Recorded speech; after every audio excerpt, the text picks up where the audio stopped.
quede grabado para los demás.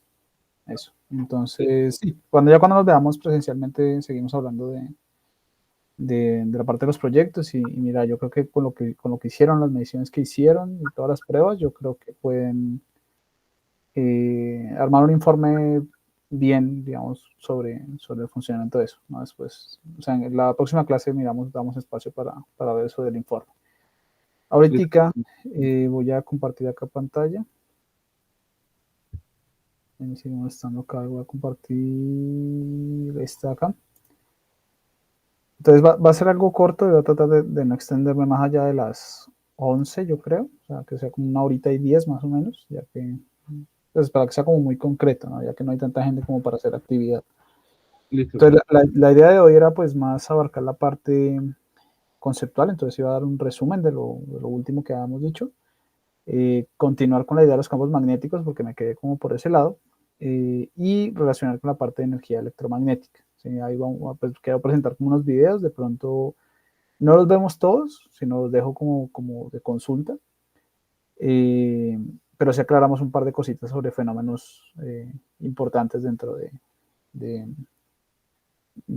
pues de estas conexiones eléctricas y demás, ¿no? Que sobre todo es acá en la parte de energía, en esa transferencia de energía de un sistema a otro, donde podemos como hablar un poquito de los riesgos eléctricos y del por qué, digamos, yo mencionaba mucho con tener mucho cuidado al momento de conectar cosas como el relé.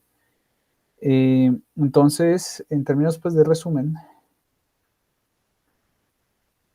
la vez pasada pues fue discutir sobre las características eléctricas y magnéticas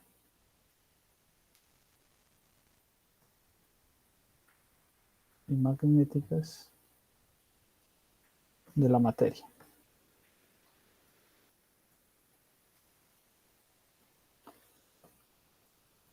Y pues ahí, digamos, respecto, digamos, a la parte eléctrica, vamos a utilizar otro color, respecto a la parte de la electricidad y la parte del magnetismo,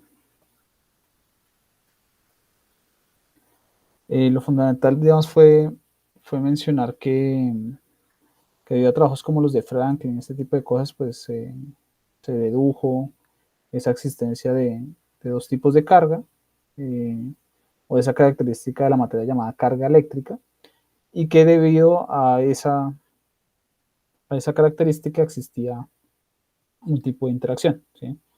Era una fuerza. Claro, esa fuerza entre partículas puntuales se podía escribir en magnitud como 1 sobre 4 pi, epsilon 0, q más, q menos, acá simplemente en valor absoluto porque estoy tomando solo la magnitud, y dividido en la distancia al cuadrado, ¿no? Acá la distancia era la distancia de separación y era una fuerza que decaía con la distancia. También mencioné que que esas no eran las únicas fuerzas que existían. Hay muchos tipos de fuerzas eléctricas. ¿Sí? Y pues el ejemplo particular fue con la molécula de agua, digamos, de ver que la molécula de agua, que se puede constituir así con, digamos, un oxígeno, aunque va a utilizar bien el código color, que puede uno tener acá 2 hidrógenos y un oxígeno en la parte superior. No sé cómo se conformaba la molécula, y que debido a la distribución de carga que se podía obtener ahí, que eso, digamos, acá la carga como tal se distribuía alrededor de este sistema, ¿sí? Era la carga, o sea, algún electrón, algo se te venía compartiendo con esta, aunque realmente la carga total del sistema siempre es igual a cero. Sí tenía una característica, y es que se armaba como un tipo o una propiedad, o bueno, un objeto que llamamos un dipolo, ¿sí? Pues la molécula era dipolar y tenía esa orientación, digamos, de un positivo y un negativo. Entonces, esa cantidad denominada dipolo eran causantes de otros tipos de interacciones, ¿no? En particular las que se pueden denominar como fuerzas o interacciones dipolares. ¿Sí? Ahí entran fuerzas tipo Van der Waals, tipo de muchas cosas, y pues esa fuerza en general, o sea, la fuerza en general se podía determinar como una integración, no me acuerdo si esto lo mencioné, pero uno lo puede generalizar y verlo de esta manera, donde acá está ρ, la letra ρ, esta siempre es una integración sobre un espacio primado, es la densidad de carga.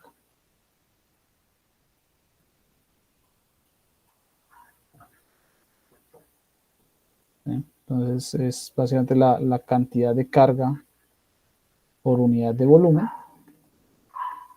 carga por volumen.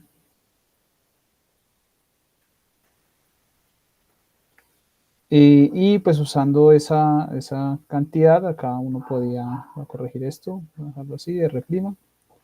Uno podía calcular las fuerzas, estas fuerzas tenían muchas contribuciones, entre ellas de Coulomb, las fuerzas dipolares, y eso dependía de definir algo que se denominaba acá el campo eléctrico.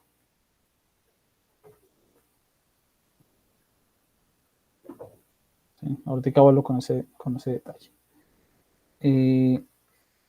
Sobre las características magnéticas, digamos acá de los materiales, realmente eso se debe a otra característica elemental dentro de la materia, ¿sí?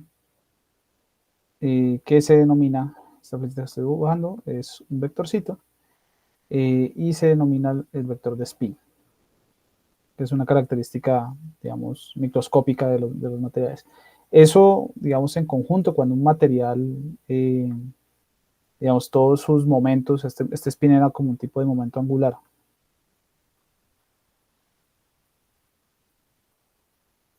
Entonces uno se puede imaginar más o menos que las partículas, por ejemplo, como un electrón dentro de los materiales, pues estarían como girando. Digamos, esa fue una primera propuesta que hicieron, de que los, los, los electrones o la carga que está dentro de la materia está girando y que con ese giro, digamos, se producían estos momentos y que si los momentos estaban todos alineados, pues uno obtenía diferentes características magnéticas, ¿no? Es decir, uno podía tener materiales de la siguiente forma, o sea, según el ordenamiento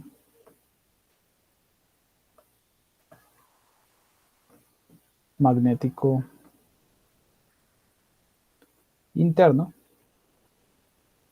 uno tenía diferentes tipos de materiales, ¿no? Entonces uno podía tener acá, digamos, un material acá, y uno podía tener en el interior, digamos, un ordenamiento donde todas esas características microscópicas, los momentos angulares, estaban alineados. Eso generaba un momento magnético, y pues este tipo de materiales así se conocían como los ferromagnéticos. Sí, también uno podía tener materiales que realmente no, o sea, no están ordenados de ninguna manera y no, digamos, no reaccionen por ningún motivo, digamos, por sí solos a un campo magnético, pero, o bueno, o sea, una interacción magnética, pero que puede que pase que si uno coloca algún campo magnético externo, o alguna cosa magnética externa, como algún imán, por ejemplo, algo que tenga norte y sur, si uno hacía esto, lo que causaba eso es que en el interior del material eso cambiaba, o sea, ya no quedaba así desordenado, sino que ellos se podían reorientar, y esa reorientación era tal que el material pues, se magnetizaba, o sea, parecían esto. Entonces, en este caso, los materiales que por sí solos no tenían magnetismo se denominaban paramagnéticos. Y bueno, había muchos más materiales, había hablado también de los diamagnéticos como el agua, que de hecho el agua como que trata de repeler los campos, entonces uno también puede tener el caso de, de materiales que cuando uno les aplica un campo magnético, perdón, en alguna dirección o coloca algún material así como un imán cerca, lo que hacen ellos es más bien como oponerse a esa interacción y pues generar como un tipo de repulsión, ¿sí? Entonces estos eran los materiales que uno decía que eran los diamagnéticos. Y ejemplos de eso pues estaba el agua y demás, ¿no? Dentro de esto también hay una razón de interacción eléctrica, una fuerza en particular, pero esa fuerza normalmente tienden a ser más dipolares, o sea, de forma dipolar debido al origen del magnetismo. Es decir, acá el magnetismo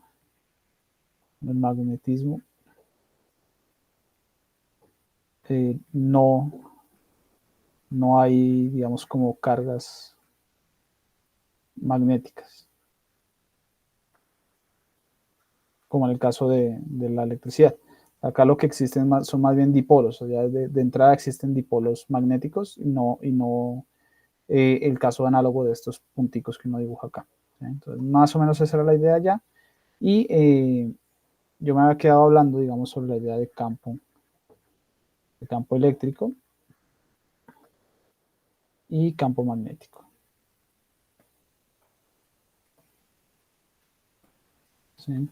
Sobre la parte de los campos eléctricos, se había mencionado que pues básicamente la idea de Faraday acá era que en sistemas donde hay interacción eléctrica, uno podía explicar esa interacción eléctrica dibujando líneas de fuerza que indicaran el efecto de esa interacción debido a estas partículas cargadas en una carga de prueba. ¿Sí? Entonces uno, en este puntico verde que yo estoy dibujando, pues uno miraba hacia dónde actuaba la interacción eléctrica dentro pues, de este sistema y uno obtenía pues digamos, dibujos de este estilo, que son dibujos de campos vectoriales en particular, ¿no? Entonces acá este verdecito era el que uno denominaba que era el campo eléctrico, y ese campo eléctrico uno lo construía desde la noción de la fuerza eléctrica actuando sobre una carga puntual, acá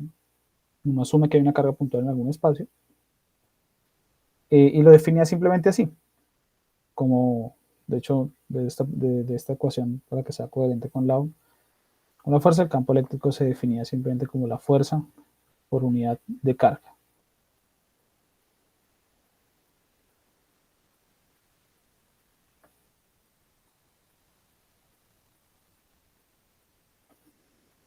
Si uno miraba pues las unidades del campo eléctrico, esas unidades dan newton sobre coulomb, por lo que es fuerza por unidad de carga. Acá la unidad de carga eléctrica es el coulomb, debido a los experimentos de Coulomb en las balanzas de Coulomb. Y pues esto está construido pues de forma que sea acorde con la interacción. En particular acá hay que notar, digamos, de este tipo de dibujos o este tipo de esquemas, es que el campo E sale de cargas positivas y entra a cargas negativas. ¿Sí? Para que sea acorde con la interacción electrostática de atracción y repulsión respecto a cargas eléctricas. Acá, digamos, la carga de prueba siempre se asume que es positiva y digamos que el dibujo se hace en construcción de eso. Nosotros vimos, o yo mostré unos ejemplos, unos videos, donde uno podía ver con, por ejemplo, semillas de semolina o semillas o un poquito de harina en aceite y terminales cargados que uno pues podía producir esas líneas de campo o esa estructura del campo ahí.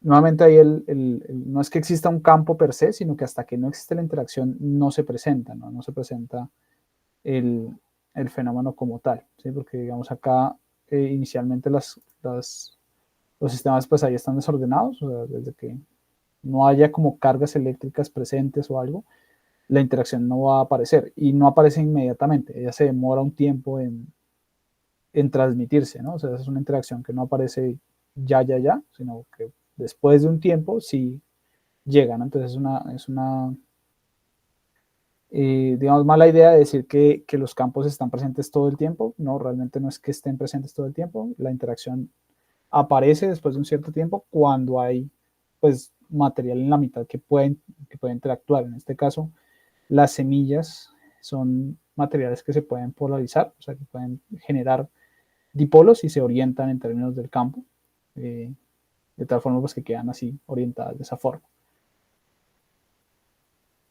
Eh, y pues a la larga, digamos, en términos de descripción, digamos, de la forma que tienen estos campos, por ser un campo vectorial, es un campo vectorial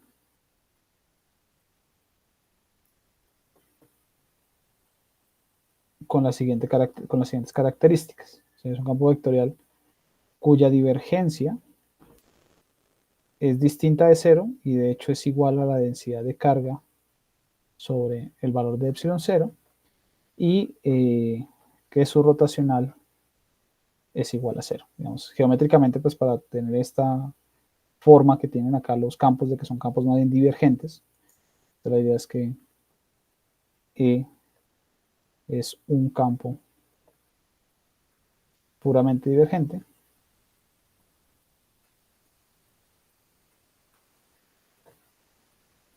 y que no tiene circulación, o sea, esta parte de rotación es que no tiene circulación, y eso depende de la densidad de carga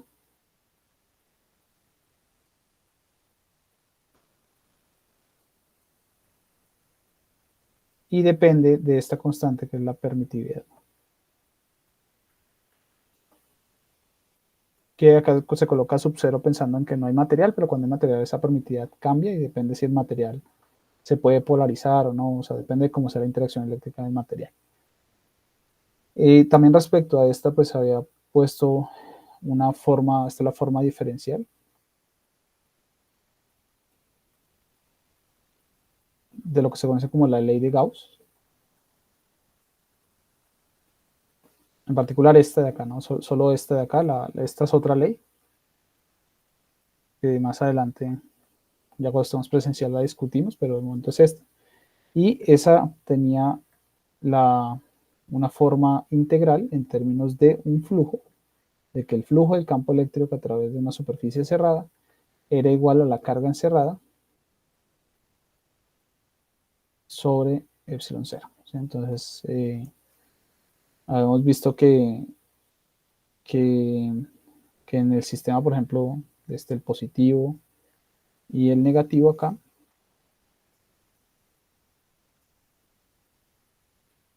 el negativo, si uno se imaginaba, por ejemplo, una superficie cerrada acá, que este sea S,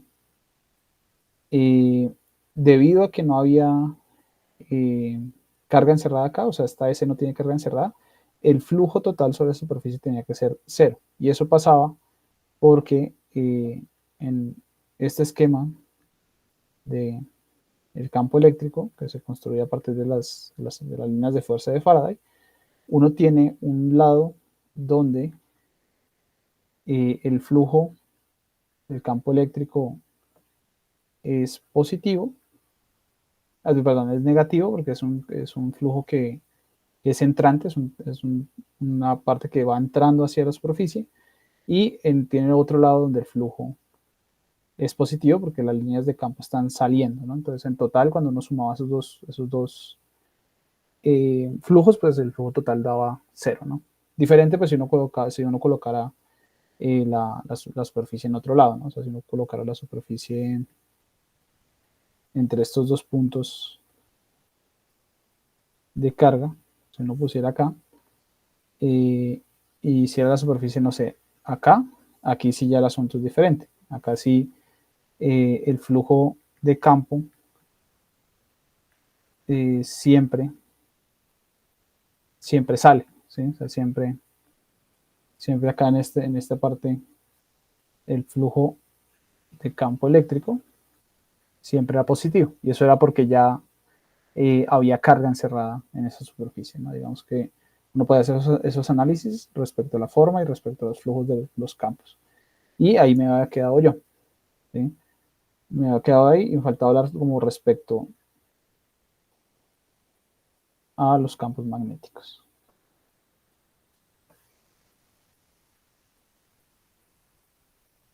Y fuera, digamos, de los materiales que eran magnéticos, históricamente hubo un experimento que se llama el experimento de Ørsted, donde se vio que si había un material en el cual fluía o pasaba una corriente eléctrica, en este caso la corriente eléctrica es igual a un flujo de una cantidad que se denominaba la densidad de corriente. Acá, vemos acá, este es un área y uno está haciendo ese flujo a través de esa área. Entonces, esta I es la corriente eléctrica.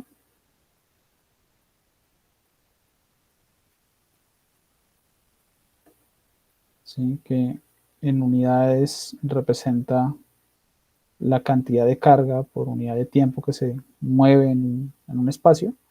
Esto simplemente es carga sobre tiempo, que en sistema internacional sería Coulomb sobre segundo, y que tendría la equivalencia al amperio. ¿Sí? Amperio, que se denota con una letra A, ¿no?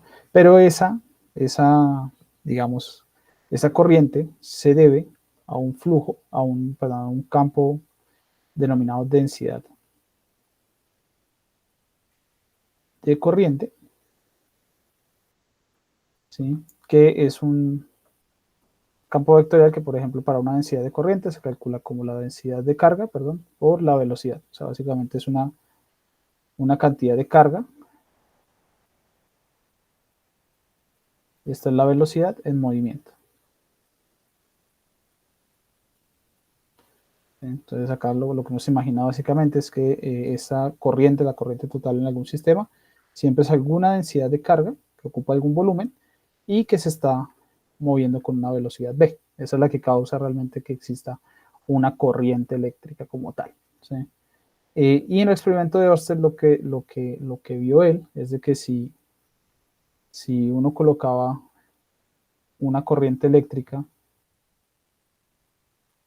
por un cable y colocaba cerca alguna brújula, colocar alguna brújula acá que tuviera su norte y sur, colocaba esto, la brújula se veía afectada, o sea, la brújula tendía a girar, ¿sí? O sea, la brújula giraba debido a ese efecto, ¿no? Aquí por ahí yo tenía un video, creo que no sé si lo mostré la vez pasada, pero acá lo principal es, por ejemplo, que tienen un cable, ¿sí? Que conectan a una batería y debido a, vamos acá, por ejemplo, está la brújula que se modifica por algún campo eléctrico y al momento de conectar el cable, esta brújula que está orientada de esta manera, al momento de conectar ahí, ella se deflecta, se tuerce. ¿Sí? Y pues la explicación que dio Ørsted en esa época fue que debido a esa corriente eléctrica se produce alguna interacción magnética. ¿Sí? O sea, que algo sucede en ese sistema en particular. Creo que no estaba mostrando la pantalla, perdón. Otra vez, entonces, acá ellos tienen una batería, no le puedo conectar una batería a un cable. La brújula inicialmente está quieta y cuando hay corriente eléctrica fluyendo, la aguja se deflecta. ¿Sí? Entonces, causando, lo que dijo Ørsted en esa época es que existía algún tipo de interacción magnética debido a la corriente. ¿Sí? Entonces, del experimento,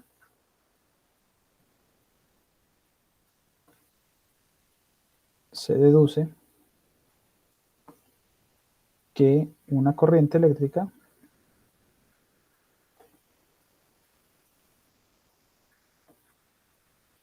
que no es más que cargas en movimiento,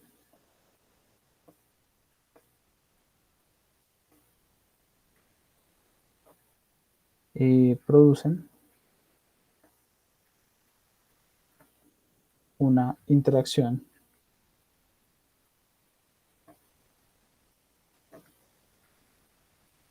magnética. ¿sí? Esa en particular, por ejemplo, para una carga puntual, una carga que se está moviendo con una velocidad v, esa fuerza magnética, que también la llaman fuerza de Lorentz, se pudo determinar y la fuerza de Lorentz pues se puede ver como este producto. ¿Sí? Aquí este campo que aparece acá, al igual que, o sea, esta sería como la densidad de corriente, esta sería como la J, de comillas, pues por lo que es para una carga puntual, entonces la densidad de carga pues básicamente es solo la carga, y este de acá sería el campo magnético. Y aquí funciona muy parecido a lo de Coulomb, que uno pues tenía la fuerza de Coulomb sería la carga por el campo. Acá no aparece la carga, sino la densidad de corriente directamente por el campo. Y de hecho, en general, para una distribución de carga,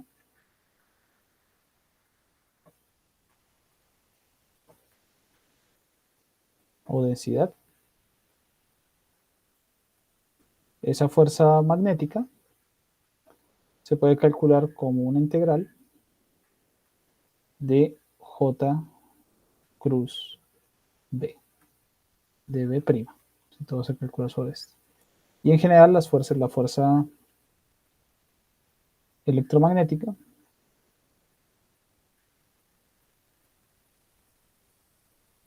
se puede ver, en general la fuerza electromagnética se puede calcular como una integración sobre una densidad de carga por el campo eléctrico presente más una densidad de corriente por un campo magnético. Digamos que en general se puede ver así y si uno trabaja sobre esta expresión puede construir todos los tipos de interacciones magnéticas o bueno, electrostáticas que uno conoce en general, electro y magnetostáticas que se conocen en la materia. ¿Sí?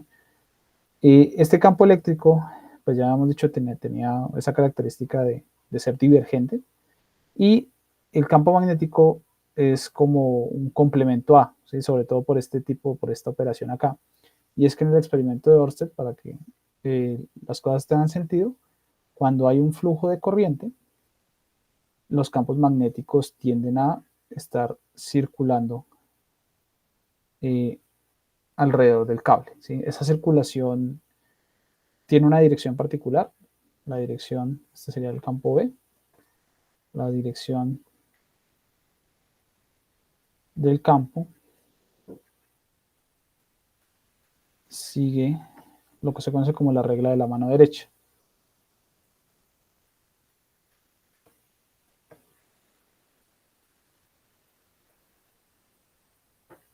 Pero eso lo podemos ver la próxima que ya haga un resumen, vuelvo y repito, y de pronto hago un resumen cortico de qué significa eso. Aquí, digamos que respecto a las ecuaciones, para que eso tenga sentido, uno encuentra dos cosas sobre el campo magnético. Una es que no tiene divergencia, o sea, no es posible que haya un campo que sea puramente divergente, y debido a esta forma que tiene acá, realmente el campo es puramente rotacional, y ese es proporcional a la densidad de carga, ¿no? Aquí, esta constante de acá se conoce como la permitividad, no, permeabilidad del medio, cuando es un sub-cero igual es el vacío, y esa permeabilidad pues indica qué tan fácil se magnetiza un material. Entonces, volviendo acá a la parte de arriba, eso tiene que ver con esto. O sea, por ejemplo, un material paramagnético tiene una permeabilidad muy alta porque tiene una respuesta muy inmediata a los campos magnéticos, al igual que los ferromagnéticos, mientras que los diamagnéticos tal vez no tienen un valor tan grande de permeabilidad. ¿Sí? Y pues esta ley de acá, o esta ley de acá, esta primera de acá arriba se conoce como también ley de Gauss para el magnetismo.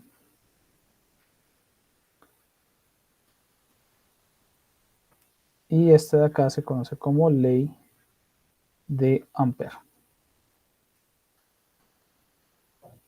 ¿Sí? Y pues lo que indica es que si hay un flujo de corriente eléctrica, pues va a aparecer una circulación de campo magnético. en la versión, o sea, la versión respecto a la ley de Ampère, pues hay su forma diferencial. La forma diferencial que es simplemente rotacional de B igual a mu sub 0J, o también tiene su forma integral, que el rotacional acá está relacionado a una circulación, entonces la circulación de un campo magnético alrededor de alguna curva siempre es igual a mu sub 0 por la corriente encerrada por esa curva, ¿no? Entonces, por ejemplo, si uno tiene una corriente eléctrica, por ejemplo, que viene hacia acá, digamos, saliendo del tablero, acá pensando que está a punto es que la corriente viene hacia nosotros, y uno dibuja una curva por acá, entonces la circulación del campo magnético, es decir, acá, qué tanto circula este campo alrededor, qué tan rápido lo hace o cuántas veces gira alrededor, depende de qué tan intensa sea la corriente. Entre más intensa sea la corriente, más circulación de campo va a haber, es decir, más campo magnético va a aparecer. Un sistema, un ejemplo particular donde eso pasa, donde eso es útil que aparezca, es justamente en el relé. Ese funciona debido a la ley de Ampère.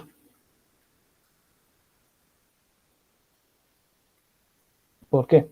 Porque el relé básicamente, o sea, un relé, tiene dos partes. Una parte que es básicamente un embobinado, voy a dibujarlo con otro color. Es un embobinado acá.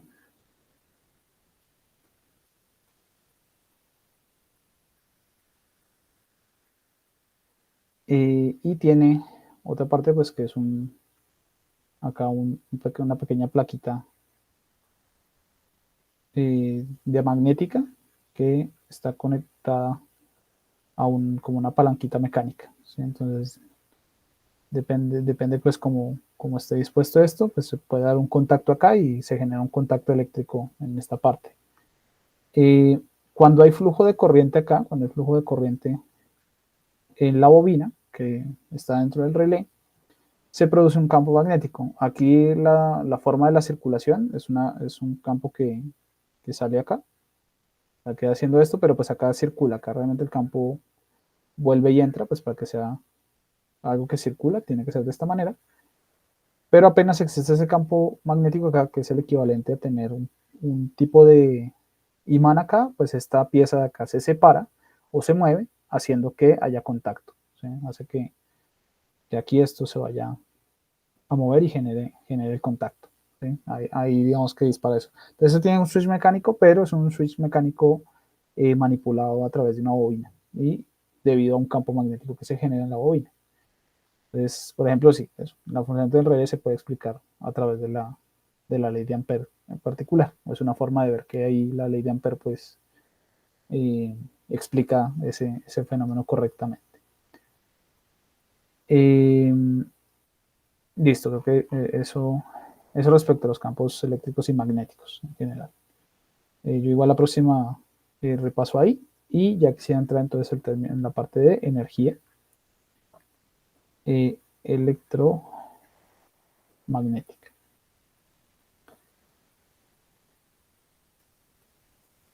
Pero entonces, pregunta, estoy yendo pues un poquito rápido para poder llegar a este punto de la energía, que es como el que más me importa, pero no sé si se entiende más o menos la idea de cómo se usa eso de los campos eléctricos y magnéticos. Sí, profe, pues yo, yo ahí voy entendiendo, aunque pues eso sí, en algunas cosas como que me quedo pensando, porque como yo no estoy viendo ecuaciones ni multivariables, pues hay como que una que otra cosa como que me pierdo, pero vuelvo y cojo el hilo porque pues como a la final eso también uno utiliza pues álgebra, Ajá. entonces ahí como que vuelvo y cojo el hilo un poco en cuanto a eso. Ok, listo. Igual yo iba a recomendar, por ejemplo, ver estos episodios del universo mecánico como para, digamos, como afianzar tal vez un poquito esos conceptos, digamos que a pesar de que uno no está viendo directamente los cursos, o bueno, o de pronto sí los está viendo, no es que uno ya los domine, ¿no? Completamente.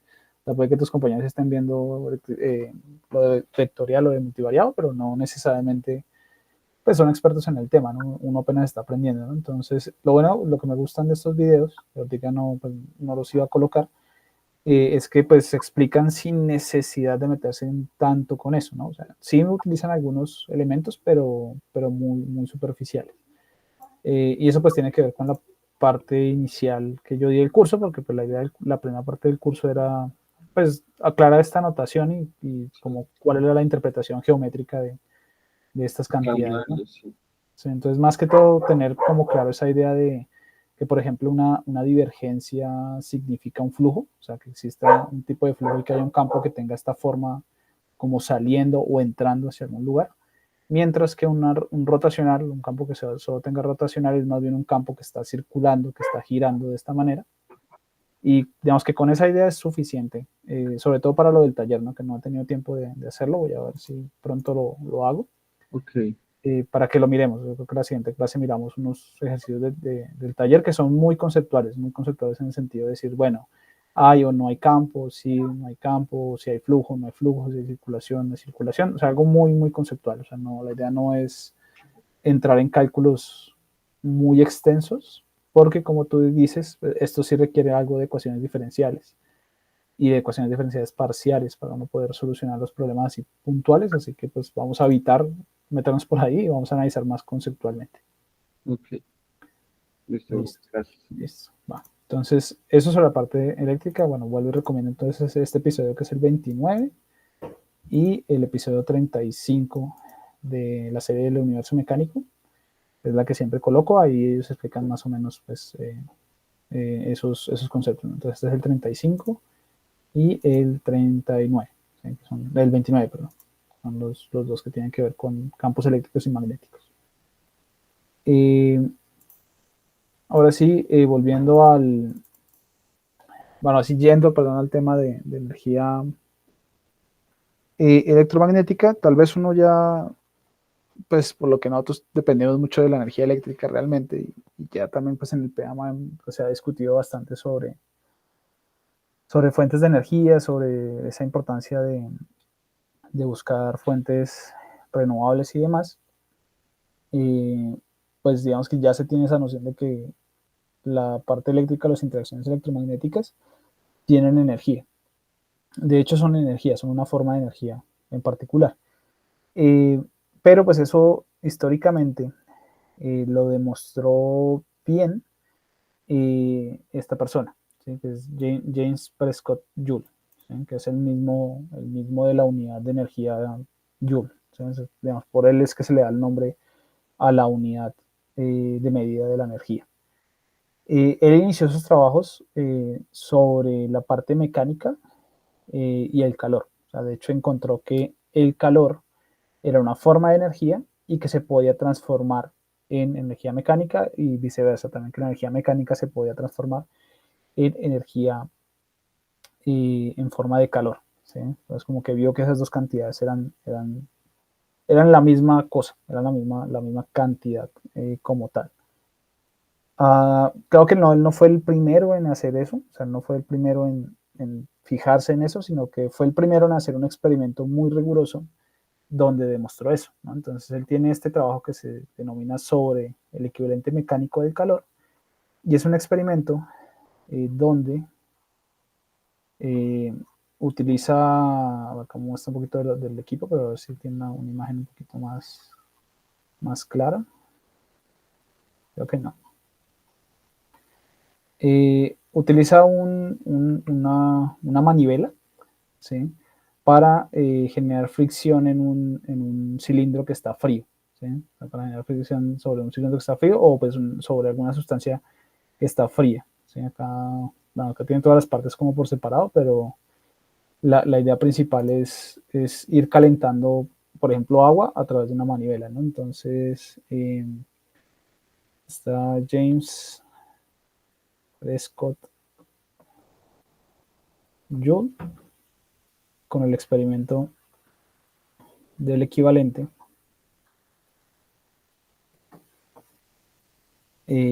mecánico del calor. Sin embargo, él también hizo un experimento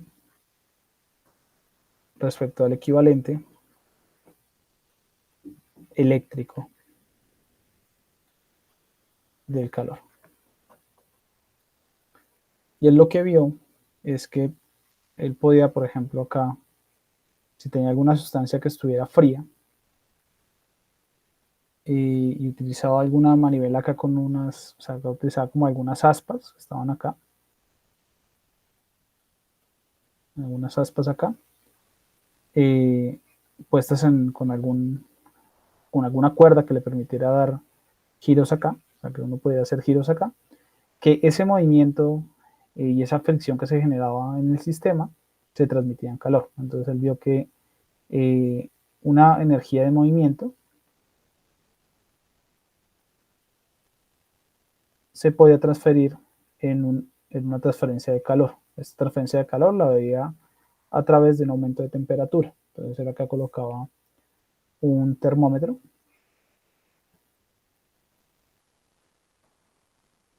y lo que veía era que el cambio en la temperatura del sistema era mayor que cero. ¿Sí? Era mayor que cero. Uno puede hacer un experimento similar con la parte eléctrica, y es que también uno puede colocar un recipiente, por ejemplo, con agua fría, y colocar un material acá por el cual yo le hago pasar una corriente eléctrica. ¿Sí? O sea, hago pasar por acá una corriente. Y lo mismo, él vio que al final, a medida que iba pasando esto, el cambio de calor, que igual lo miraba como un cambio de temperatura, lo miraba proporcional, esta constante C que estoy colocando acá es la que se conoce como capacidad calorífica.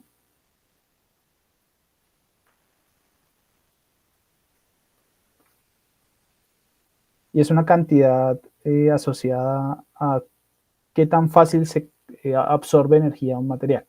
En otra definición es cuánta energía necesito meterle al sistema para que aumente su temperatura, por ejemplo, 1 °C. ¿Sí? Entonces hay materiales que son más fáciles de calentar, otros no. Por ejemplo, el agua no es tan fácil de calentarla, o sea, requiere mucha energía para que se vaya elevando su temperatura. Esa es una característica también del agua. Hay otros materiales que se calientan con nada, es muy fácil que se calienten. Por ejemplo, el cobre es un material que con poquito se calienta muchísimo porque no necesita tanta energía para poderse calentar. Y él vio pues que había una transferencia de energía, en este caso energía eléctrica, a calor. ¿Sí? Al final, digamos, ese era como el proceso de transformación que se veía en este sistema. ¿Sí? Entonces, digamos, el dibujito, el esquema particular es que si uno tiene un conductor, un material que conduce corriente eléctrica en su interior, este comienza a disipar energía, o sea, comienza a emitir energía en forma de calor. La Q es calor. Claro, eso lo va haciendo por un cierto tiempo, entonces si uno mira la cantidad de energía por unidad de tiempo, que eso se denomina la potencia disipada, él observó que esa potencia disipada, que la voy a llamar P, acabo de una cosa, esta la voy a llamar P, que esa potencia disipada era proporcional a la magnitud de la corriente. Acá no importaba si la corriente iba para un lado o para el otro, o sea, desde que hubiera corriente, eh, aparece el fenómeno. Por eso, digamos, este cuadrado que aparece acá, pues hace que esto sea independiente de la dirección de la corriente. No importa el signo de la corriente, siempre da lo mismo, ¿no? Y la constante de proporcionalidad corresponde a una cantidad que se denomina la resistencia eléctrica.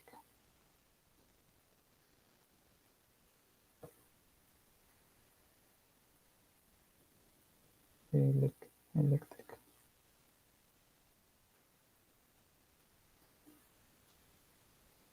¿sí? Y es una cantidad que representa qué tan fácil puede conducir electricidad a un material, ¿sí? Digamos, si la resistencia eléctrica es muy grande, básicamente la corriente se va, o sea, toda la energía eléctrica se disipa en el material y se calienta un montón y simplemente se disipa en calor y casi que no está transmitiendo esa energía en forma de electricidad, o sea, la electricidad realmente se va perdiendo, digamos, en el sistema. Entonces no es tan buen conductor. O sea, un material que tiene una resistencia eléctrica muy alta no es tan buen conductor. Puede ser conductor, pero no tan bueno.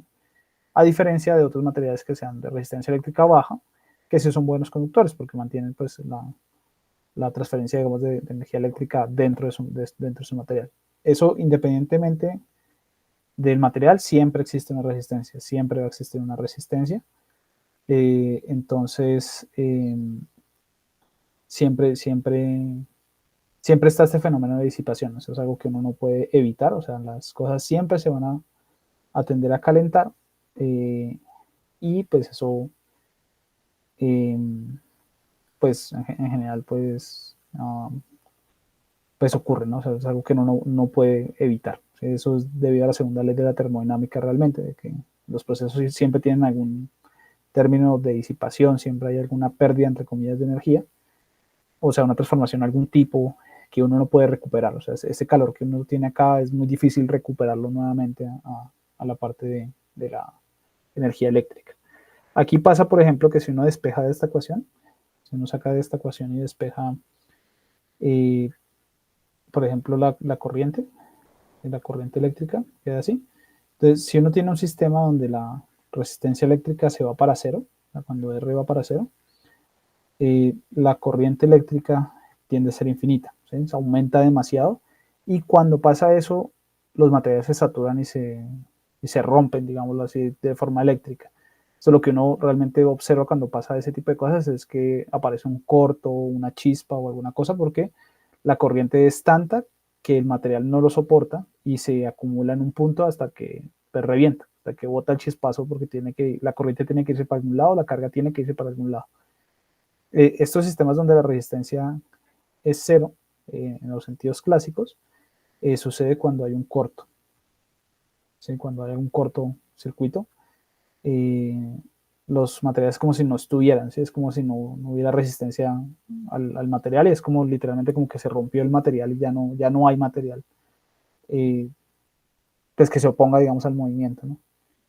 Eh, entonces, es por eso que en general hay que tener mucho cuidado cuando uno tiene o sea, cuando uno conecta cosas en un circuito, o sea, por ejemplo, nuevamente con lo del relé, ¿sí? Cuando uno tenía acá controlado, digamos, algo acá está la bobina y acá está el switch. Eh, digamos, de este lado normalmente la corriente eléctrica es muy alta, ¿sí?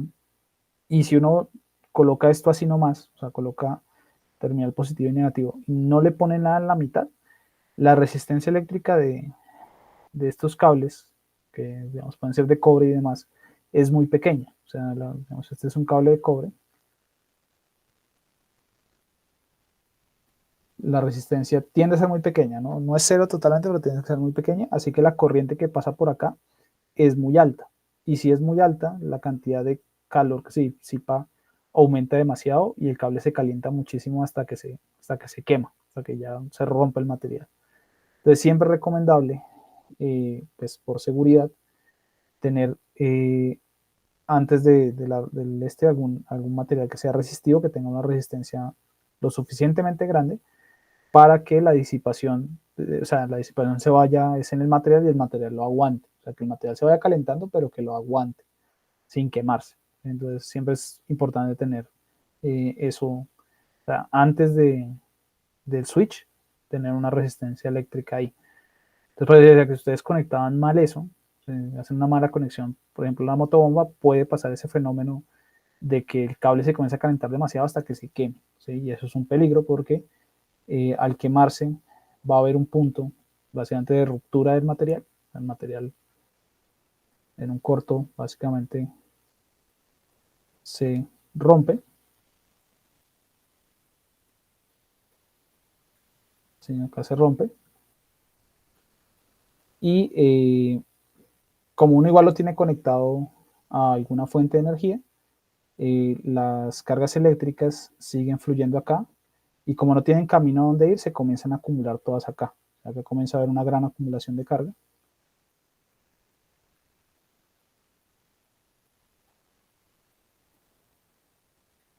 Y en algún punto, cuando esto ya no soporte más, porque esto no puede soportar, digamos, energía infinita o una cantidad de carga infinita en este punto, pues esa, pues en algún punto estalla y bota, digamos, lo que uno ve como la chispa.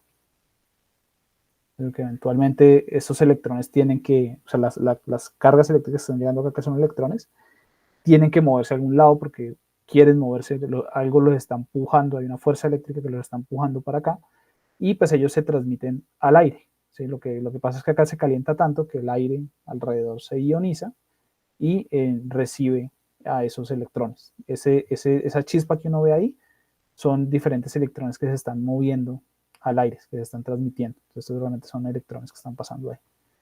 Y pues están buscando algún camino por donde irse. ¿Sí? El camino más rápido pues es irse por la Tierra, y si uno está cerca de ese punto, los electrones no se van a ir al aire, sino lo van a buscar es a uno para irse hacia el lado de la Tierra. Entonces ellos van a buscar un camino que los lleve a Tierra, y si uno está acá en la mitad, pues uno está ese camino, y pues ahí es donde uno se electrocuta como tal. Entonces sí es tener mucho cuidado pues en este caso de corrientes altas, ¿no? O sea, en general, digamos que lo riesgoso en los sistemas eléctricos es cuando las corrientes son altas, aunque uno puede tener unos casos de corrientes altas y que no pase nada, pero eso también depende de la cantidad de energía. Realmente el peligro es que sea un sistema que tenga mucha energía, pero si es un sistema con muchísima corriente, probablemente es un sistema pues de peligro donde uno va a sentir ese problema. Entonces, bueno, en términos de eso, pues, dado estos fenómenos que uno puede observar o que se pueden ver, como digo, eso se puede medir. Aquí, pues dentro de una resistencia eléctrica que no mete acá, se mete un valor con alguna resistencia, esto se va a ir calentando y uno lo puede medir usando nuevamente eh, un termómetro. O sea, uno puede medir acá la temperatura poco a poco y con eso puede establecer pues claramente que este fenómeno ocurre. Es un experimento que se puede hacer de forma sencilla, pues en casa inclusive. Desde que no tenga un multímetro y tenga un termómetro y agua fría, ya es suficiente. ¿Tienes alguna pregunta acá de este aspecto?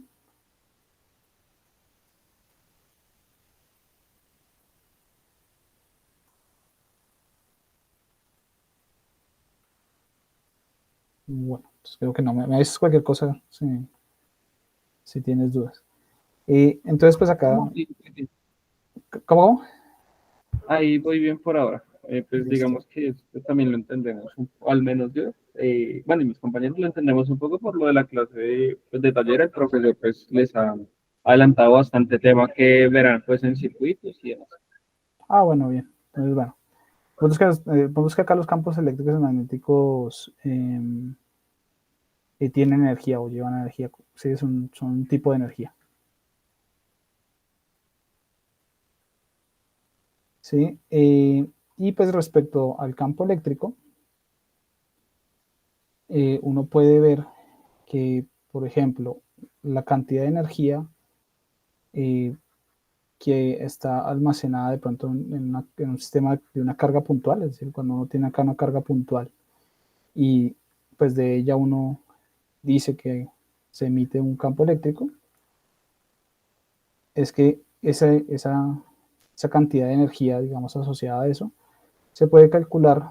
Bueno, perdón, ese sería, perdón, si uno tiene un campo eléctrico acá, perdón, estoy confundido.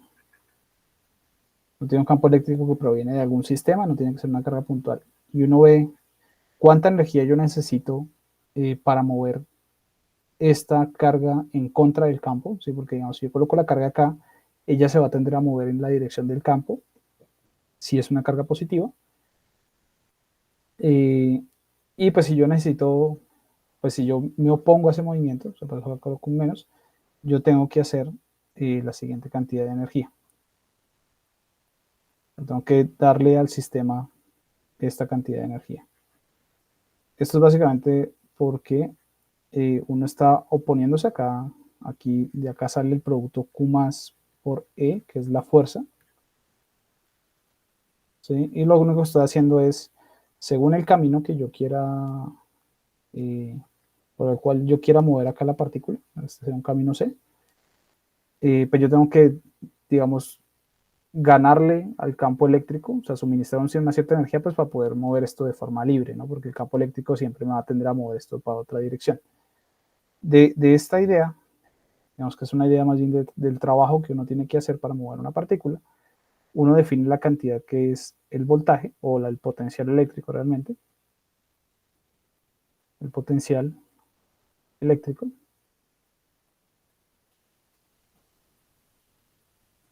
como phi sub E, como la cantidad de energía almacenada en un campo por unidad de carga. Vuelve a ser una cosa que en unidades tiene unidades de energía medidas con joules por unidad de carga, que son coulombs. Esta se conoce en el sistema internacional como el voltio. ¿Sí? Digamos, es una representación de la energía en un campo eléctrico. Se usa igual la misma idea de hacerla como por unidad de carga para tener como el concepto más abstracto posible, que sea solo una característica del campo. Y, digamos, entonces asociado a este, siempre pues está ese potencial eléctrico, que representa la cantidad de energía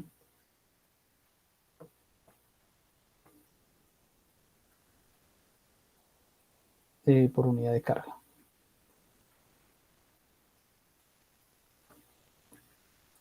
Entonces, ese potencial eléctrico o voltaje, a veces también lo llaman, aunque realmente el voltaje es una diferencia de potencial eléctrico entre dos puntos.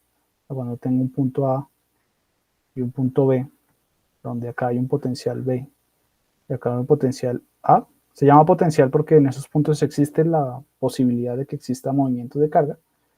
Entre estos dos, si existe una pequeña diferencia de potencial, que sería la resta entre phi b menos phi a. Si esto es mayor que cero, entonces puede existir un movimiento de carga. Puede existir un movimiento de carga. Perdón, el movimiento, sí, no, está bien, sí, porque estas son cargas eléctricas negativas.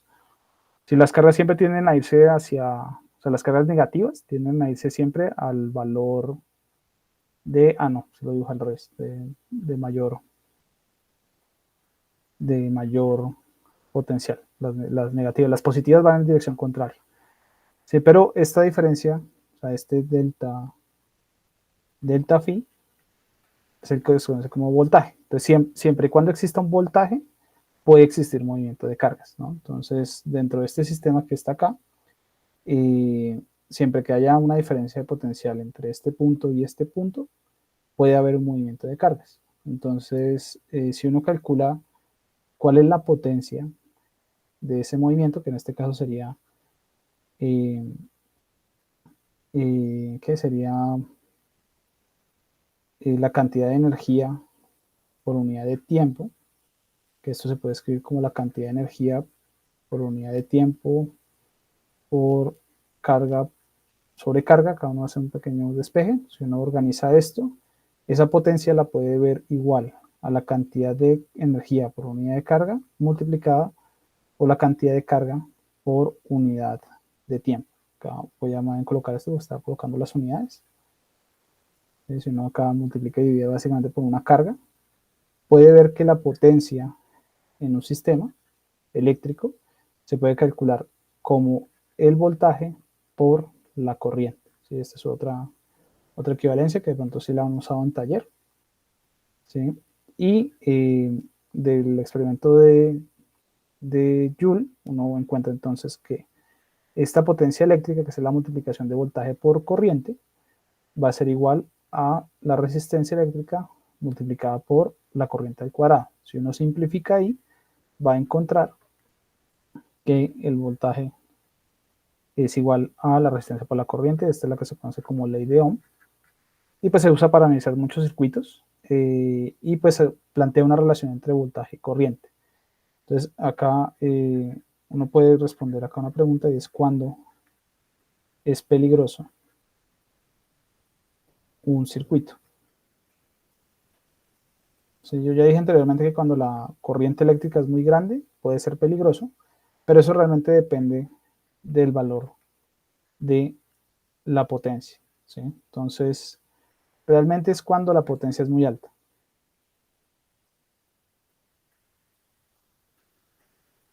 ¿Sí? Esa es como el punto donde toca tener mucho cuidado, ¿sí? Porque cuando es una potencia alta dentro del circuito hay mucha energía que se puede transferir y eso es lo que realmente tiende a ser peligroso. Para eso hay dos opciones, ¿sí? Una, que haya un voltaje alto y una corriente, digamos, media. Es decir, que no sea un valor de corriente muy grande ni muy pequeño, pero pues que sea un valor más o menos y que sea un voltaje alto. Y segundo, que sea un voltaje medio, o sea, ni muy alto ni muy bajo, y una corriente alta.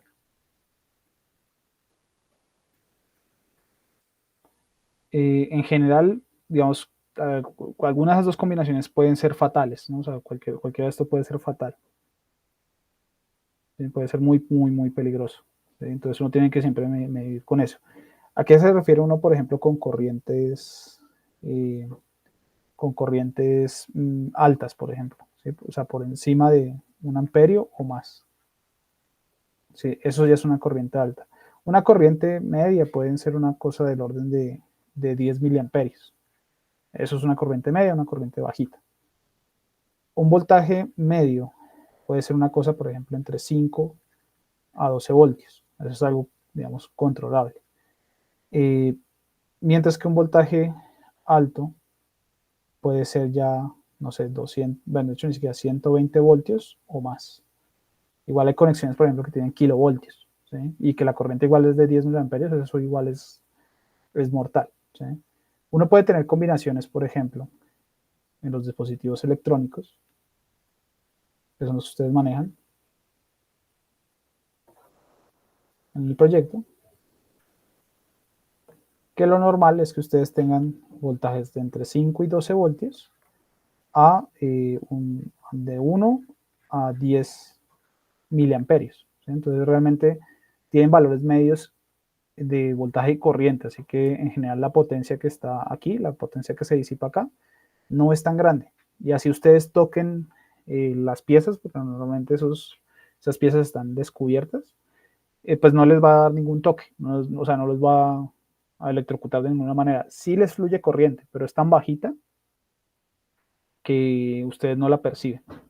Y el voltaje también es tan bajito que no se percibe.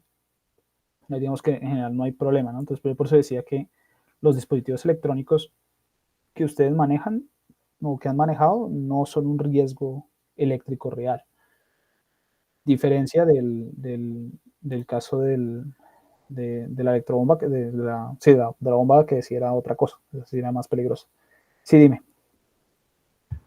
Pues digamos que en cuanto a eso, la vez pasada nos dejaron un taller Uh -huh. que era, pues, mirar el voltaje.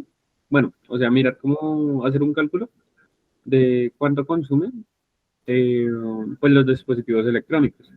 Pero Uh pues -huh. la forma en la que nos la pedía el profe era la siguiente. Entonces uno cogía, rompía pues una parte de la toma y conectaba pues el multímetro en paralelo. Pero pues digamos que en cuanto a mí, yo tengo dispositivos que consumen los 120 voltios y pues ya digamos que también tenían una corriente alta. Entonces pues ahí nosotros pues ya como que empezamos a manejar también todo ese tipo de cosas en cuanto a voltajes altos o medios y corrientes altas y medias. Ya directamente pues en cuanto a hacer mediciones y demás, sé que es un poco peligroso, pero ya, ya le metimos manos al fuego. Sí, sí, pues es que es de ser, o sea, de ser consciente de que eso es peligroso y que hay, pues que igual uno tiene que meter la mano porque tú estudias qué ingeniería, se me olvida siempre. No, yo soy agrícola, Ah, es la pero agrícola, pero no importa, igual no, igual, porque igual uno depende mucho de energía eléctrica en cualquier lado. sí, pues esto, yo como la metí electiva por un enfoque que le quiero dar a la carrera, entonces me va sirviendo a poquitos. Ah, bueno, yo ahorita pues termino con una cosa que puede ser importante, pues, son digamos, o sea, pues listo, o sea, de dónde uno puede sacar la energía para diferentes procesos, ¿no? Entonces, iguales son cosas que uno tiene que, me parece que es bueno saber, ¿no? Porque, por ejemplo, en muchos sistemas productivos se utilizan maquinarias que son pesadas, o que toca hacer alguna cosa, eh, pues, que requiera, pues, o bueno, que pueda ser un riesgo eléctrico y uno no lo sabe, ¿sí? Porque yo sí Sí, he visto en muchas empresas que, pues igual, están los símbolos, están las cosas, pero pues yo siento que la gente no es consciente de por qué eso es peligroso, o cuándo sí, cuándo no, y qué hacer y qué no hacer, ¿no? Entonces, acá el sentido es como listo, si uno sí se puede meter con esos sistemas, pero uno corre un cierto riesgo y tiene que uno ser muy cuidadoso con las conexiones que uno está haciendo. Entonces, es tratar de evitar justamente que existan estos cortos en estos sistemas. ¿Sí? Si uno hace las conexiones y demás, todo bien. Desde que uno no, o sea, desde que esta energía no le pase a uno, todo bien. O sea, pero toca ser pues cuidadoso con el asunto. Entonces, normal, no es que no se pueda, aunque sí hay unas que sí prefiero, o sea, digamos, que uno puede hacer así como más a mano limpia, como lo que hicieron ustedes, de coger una toma y abrirla y demás, pero hay otras donde uno no puede, digamos, desconectar el cable, que eso es lo que le pasa más que todo a los ingenieros eléctricos cuando van a hacer, sí, eléctricos cuando van a hacer algún mantenimiento de un transformador, ¿sí? Ahí la fuente de corriente no se puede desconectar, o sea, no se puede apagar. Ellos tienen que hacer manipulación de todo esto con la corriente fluyendo por el sistema y tienen que abrir los circuitos a las malas. O sea, literal tienen que hacer esta ruptura, pues porque si no, no pueden cambiar el cable, por ejemplo. ¿Sí? Entonces ahí es donde uno sí tiene que tener muchísimo cuidado.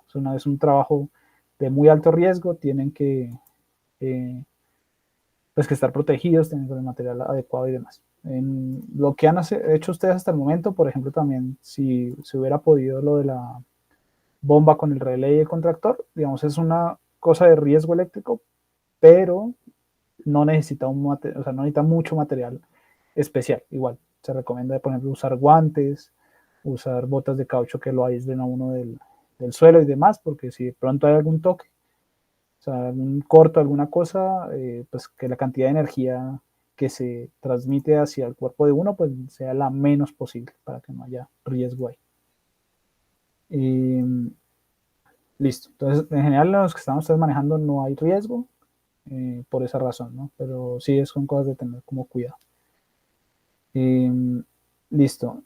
Ya para terminar, se me va a extender un poquitico, pero poquito. Quería era mencionar sobre algunos dispositivos que igual ya se han usado. Dispositivos para generar y almacenar energía. Igual yo creo que con esto arranco realmente la próxima sesión. Y pues yo voy a subir, ojalá pronto, unos videos sobre condensadores. Igual el taller va a tener algunos ejercicios de eso, sobre baterías eléctricas, sobre paneles solares y sobre generadores eléctricos. ¿Sí?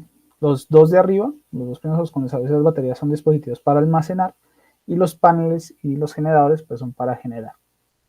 Que son como ejemplos de eso.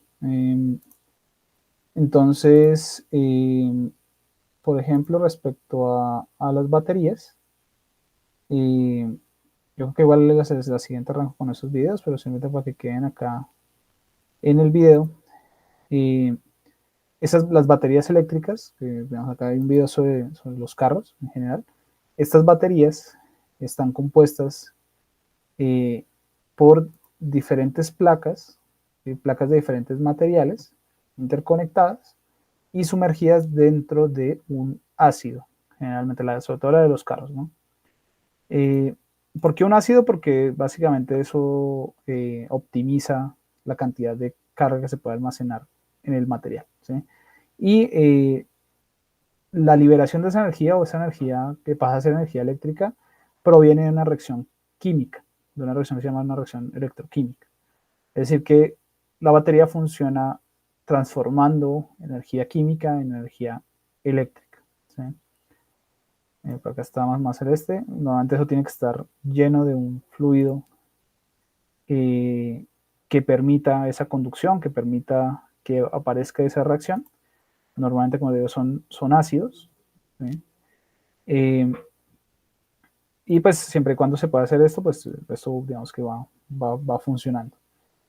Los capacitores funcionan de forma diferente, pero pues digamos que acá lo importante es de que existe un material, en este caso pues puede ser plomo, es plomo, son baterías de plomo, las del ejemplo acá, que permiten reaccionar con moléculas de ácido, ¿sí? De ácido sulfúrico, lo que es esto. ¿Sí? Entonces eso genera unas reacciones y demás, y de esa forma, digamos, se genera una transferencia de energía, ¿sí? Básicamente de energía química a energía eléctrica.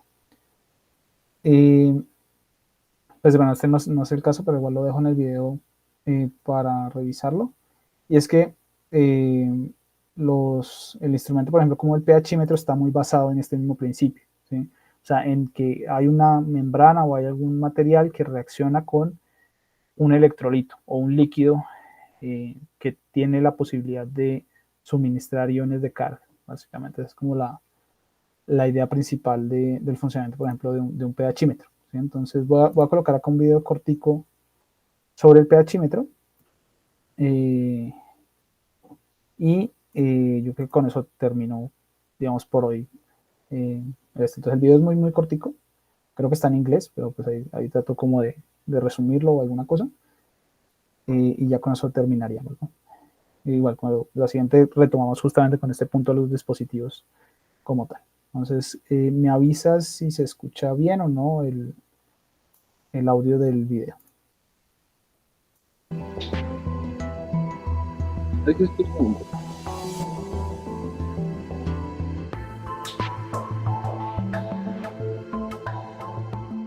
Many liquids are essential in our daily life. They may include water, beverages, dairy products, chemicals, acids and bases, or pharmaceutical products.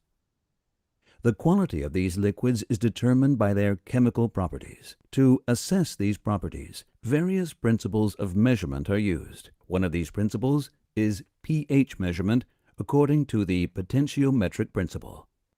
The principle can be traced back to 1909, when the Danish chemist Søren Sørensen introduced the so-called hydrogen ion exponent pH+, to describe the concentration of hydrogen ions in a solution. This was the basis for the development of the conventional pH scale.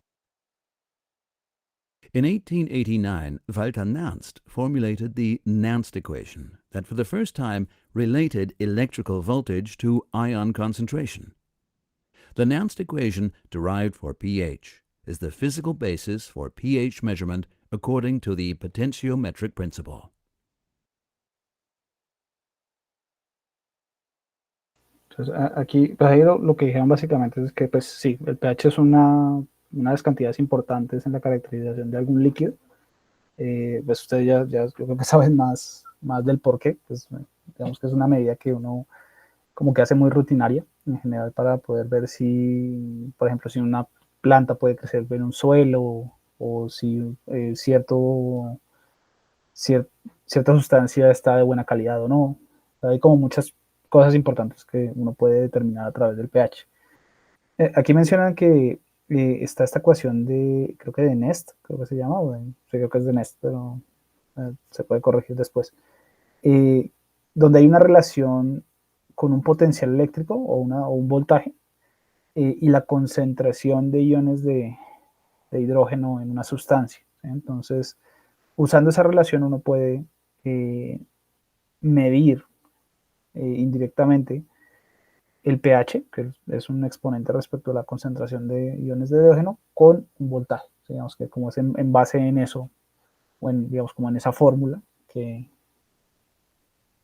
uno puede hacer esa relación para hacer el cálculo. No obviamente lo mismo para cuando uno construye una sonda y demás tiene que tenerla calibrada y este tipo de cosas, que es lo mismo que ya hicieron los otros compañeros en el proyecto.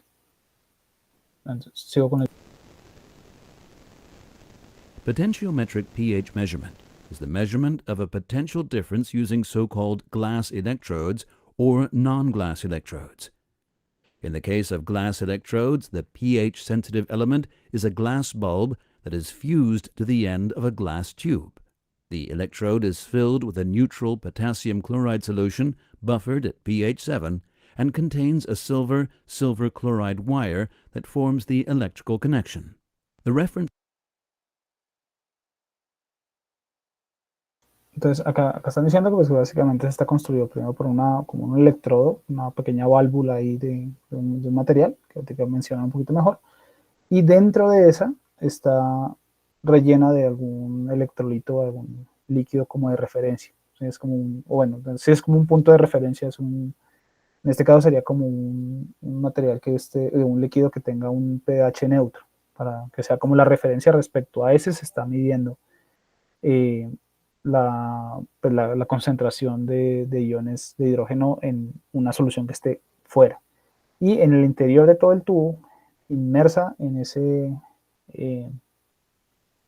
tubo, está un alambre de plata. O sea, es de plata con otra cosa, no me acuerdo bien qué es, pero pues, es básicamente un alambre que permite la conducción eléctrica para poder medir el potencial. O sea, básicamente el potencial eléctrico, el primer punto que uno va a estar midiendo es es un punto de referencia, tanto de pH como de potencial eléctrico, y afuera va a tener otro cablecito que es el que están dibujando ahí, y es respecto a esos dos puntos que uno está viendo la diferencia de potencial, que va a significar un valor de pH. system is located in the outer glass tube and also consists of a silver chloride wire in a potassium chloride solution. A so-called junction protects the reference system from the medium to be measured without disconnecting the electrical connection between them. The pH value is calculated from the potential difference between the reference system and the measuring system. Let's take a closer look at the pH-sensitive glass bulb to understand how this potential difference is formed.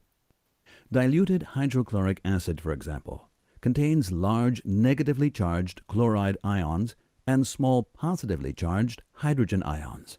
When the pH sensor is immersed into this acid, the hydrogen ions are able to penetrate the boundary area of the glass membrane, the so-called gel layer.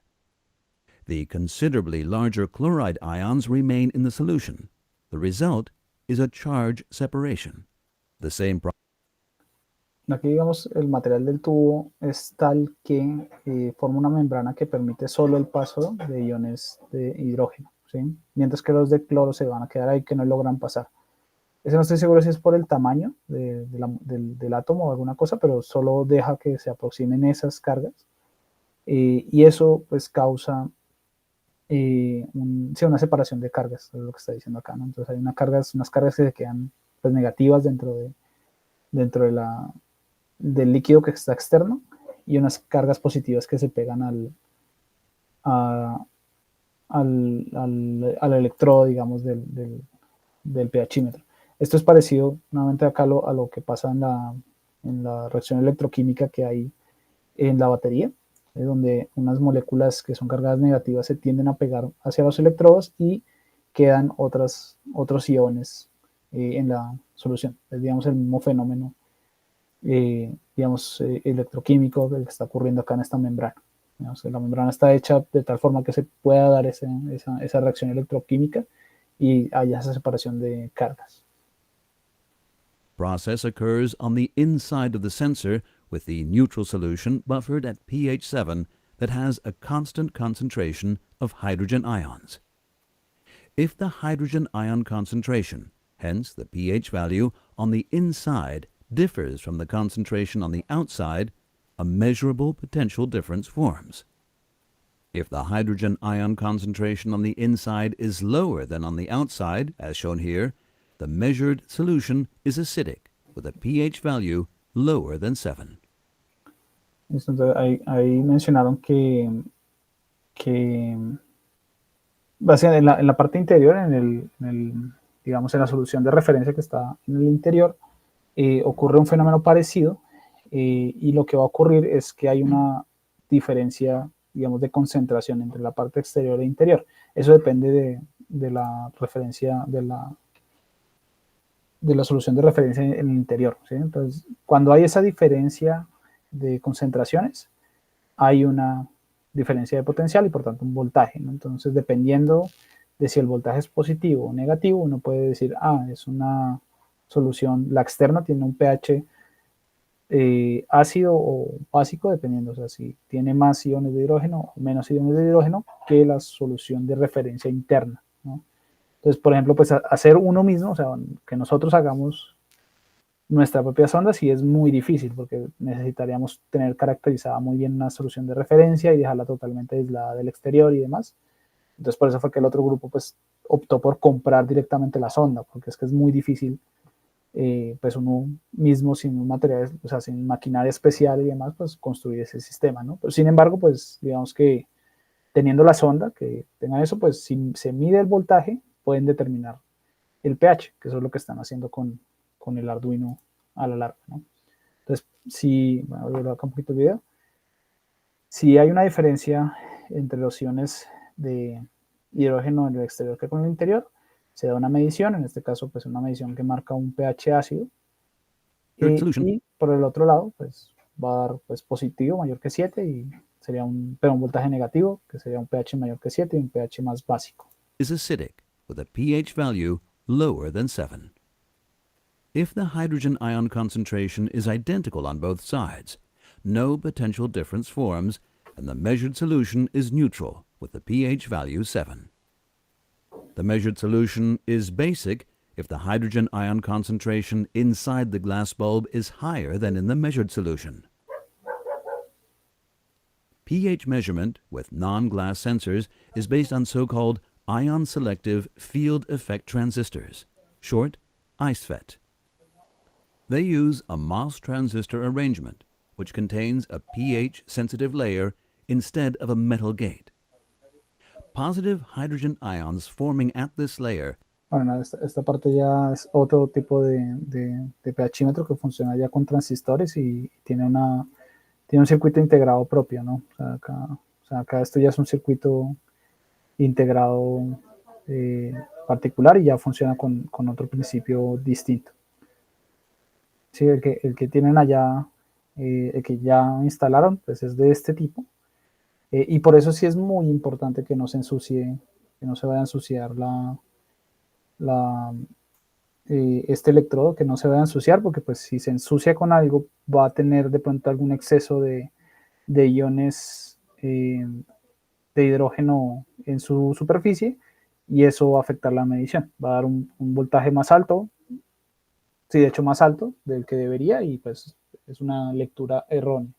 Entonces el cuidado de esto es generalmente pues tenerlo lo suficientemente limpio o limpiarlo con una solución que tenga un pH neutro. Por eso uno usa agua destilada, para que si quedan residuos de alguna cantidad de iones de hidrógeno, sean al menos los mismos que están al otro lado, para que no aparezca una diferencia de potencial adicional en la medida que uno haga de pH.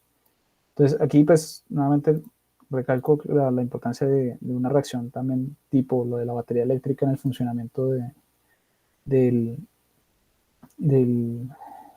pHímetro, digamos que es como un fenómeno muy parecido, y es eso, la aparición de una diferencia de potencial debido a una reacción electroquímica en el borde de dos materiales, un líquido y una membrana, en el caso del pHímetro.